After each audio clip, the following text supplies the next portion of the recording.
You ask Tiger to solve. This deals with linear equations with one unknown. The final result is a equals 7. Let's solve it step by step. Simplify the expression. Group like terms. Simplify the arithmetic. Group all a terms on the left side of the equation. Subtract 8a from both sides. Group like terms. Simplify the arithmetic.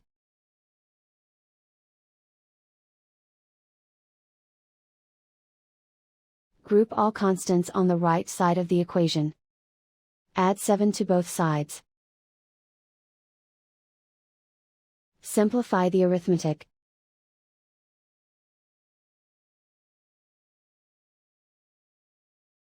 And so the final result is a equals 7.